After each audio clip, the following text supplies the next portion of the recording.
Vamos a tener el placer de ver y oír la que va a ser su primera conferencia, y yo estoy convencido que nos va a gustar mucho porque el tema que va a tratar es muy jugoso.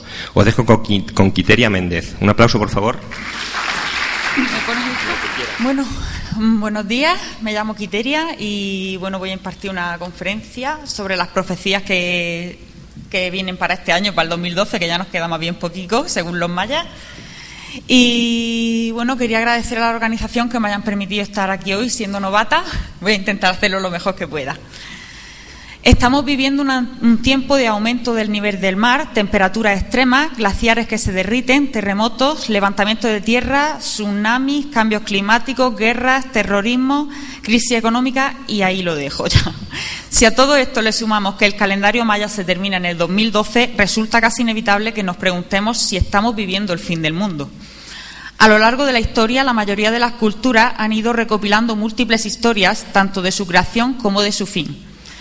Esto no es nuevo. Lo inquietante es que muchos de los sucesos descritos en estas profecías lo estamos viviendo actualmente, y además hay ciertas profecías que apuntan a nuestra época como el inicio del fin. Hay que comenzar por fuerza hablando de los mayas, aunque no nos vamos a recrear porque hay un compañero que va a hablar después sobre las 7 profecías. Sin embargo, sí hay que comentar que los mayas eran unos expertos en la medición del tiempo y contaban con 3 calendarios: el sagrado de 260 días, el civil de 365 días como el nuestro, y la cuenta larga, que era el calendario profético que se inició el 13 de agosto del 3114 a.C. y que tiene una duración de 5.125 años. Este es el calendario que llega a su fin el 21 de diciembre de 2012. Ese día es el solsticio de invierno, coincide con la alineación de la Tierra y el Sol en el centro de la Vía Láctea. Esto solo ocurre una vez cada 26.000 años, y a la vez entramos en Acuario. La última vez que esto sucedió coincidió con el fin del Neandertal, el surgimiento del hombre de Cromañón y el descubrimiento del fuego. Esto puede indicar que sufriremos algún tipo de cambio o que como poco no será un día cualquiera. De estas mismas fechas habla también en las profecías uno de los oráculos más importantes del mundo antiguo según la mitología griega. Estamos hablando de la Sibila de Cumas, que vivió en una cueva en la costa de Campania, en Italia, alrededor del siglo VI a.C. y que gozó de gran influencia en el mundo romano, al que llegó a través del rey Tarquino. Figuras de la cima de la sociedad romana iban a consultarle todo tipo de cosas, desde guerras y asuntos de gobierno hasta cuestiones domésticas. Para augurar el futuro, la Sibila entraba en un trance en el cual se decía que el dios Apolo entraba en su cuerpo. Escribía sus mensajes, que eran recopilados en pergamino y almacenados en el templo de Júpiter. Un segundo.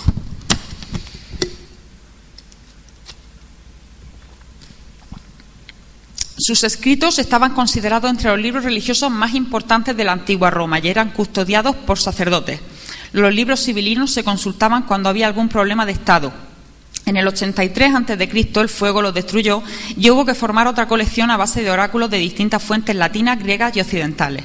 Octavio Augusto mandó guardar los 9 libros en el templo de Apolo, pero también se quemaron en el 405 después de Cristo. Bajo el nombre de libros sibilinos aparecieron 14 libros de poemas en hexámetros, la mayor parte compuestos en el siglo II, compilados por cristianos orientales que se sirvieron de textos judíos como base. Es en estos libros donde encontramos una serie de profecías relativas a nuestros días. La Sibila predijo en su día que el mundo perduraría 9 ciclos de 800 años cada uno, empezando a contar aproximadamente en el 5200 a.C. La 10ª generación, por lo tanto, comenzaría alrededor del año 2000 y sería la última. Para esta generación vaticino lo siguiente y leo textualmente del libro 4 de la Sibila. La tierra será estremecida por un gran terremoto que lanzará grandes ciudades al mar.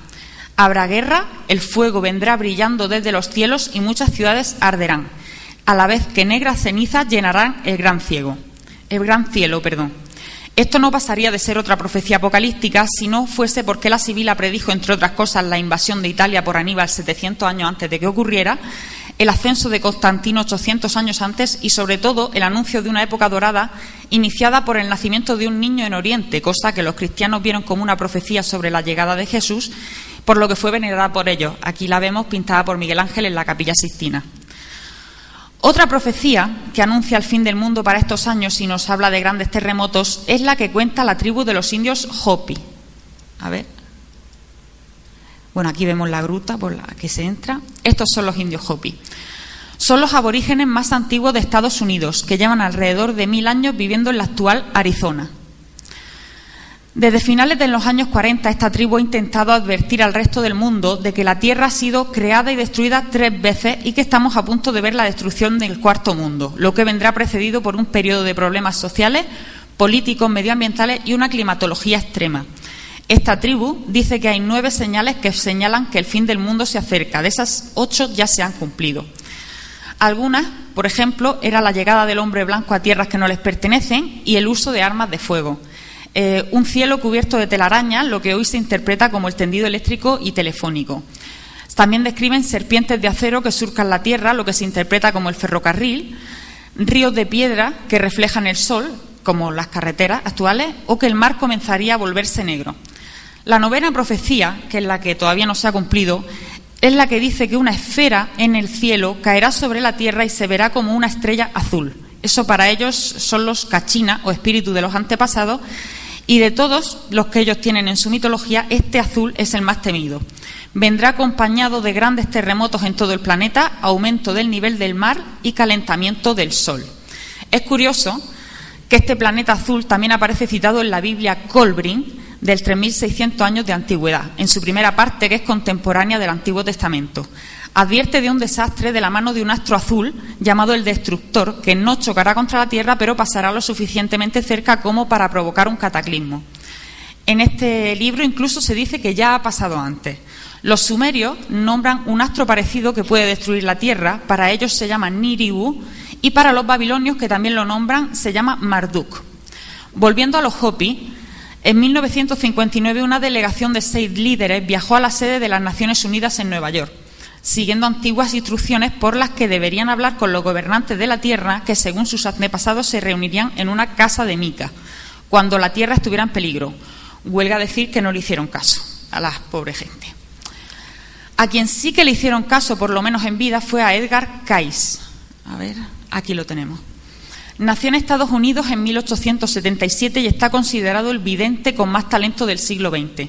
Solo contaba con los estudios de primaria y predijo avances médicos que llegaron años después, la segunda ascensión de Alemania 20 años antes, la depresión económica del 29, vaticinó la Segunda Guerra Mundial y que Estados Unidos entraría en el conflicto, y todo ello lo hizo mientras dormía. Tenía la facultad de dormirse a voluntad, entraba en trance y hablaba de temas que en estado consciente ignoraba, sobre todo de temas médicos. Comenzó a atender en casa, pero agobiado por la cantidad de preguntas interesadas sobre dinero que se le hacían y que le provocaran terribles dolores de cabeza, se mudó a Selma, en Alabama. Allí volvió a recibir gente, pero puso como condición que solo su esposa podría preguntarle, evitando así preguntas de interés económico.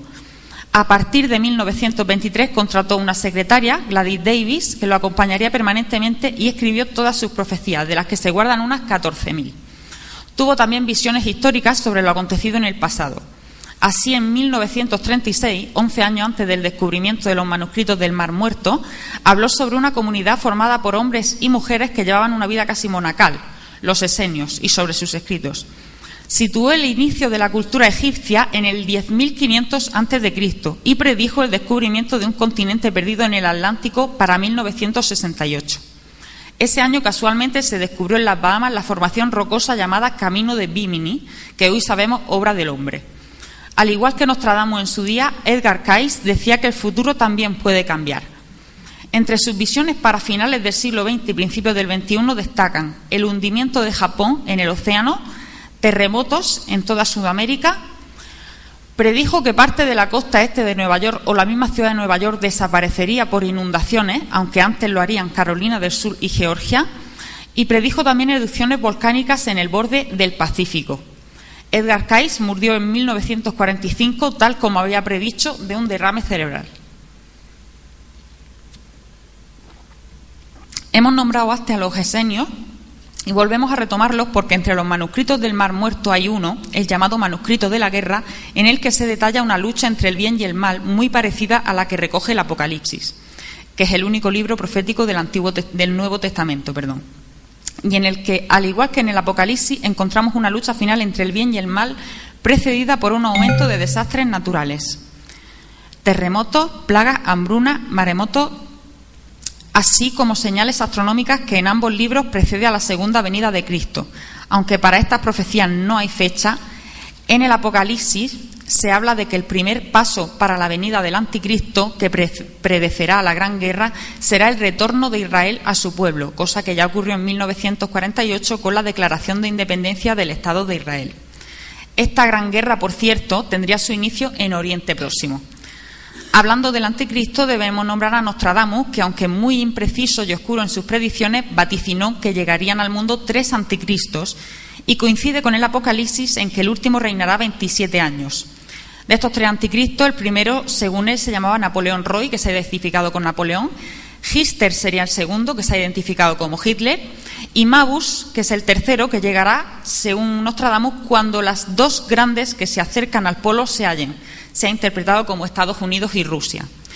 No vamos a asustarnos, porque otra profecía, esta de Isaac Newton, conocido físico, filósofo, teólogo, alquimista y matemático inglés, estudió muy críticamente la Biblia, en la cual, por cierto, no creía, en el siglo XVII, e hizo varios cálculos sobre el día del juicio final, sobre todo a partir del último libro de Daniel en el Antiguo Testamento, llegando a la conclusión de que este fin del mundo no sería antes del 2060.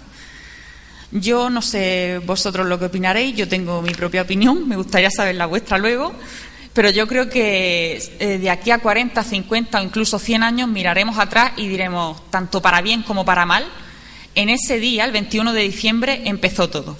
Y bueno, muchas gracias por vuestra atención y por permitirme estar aquí.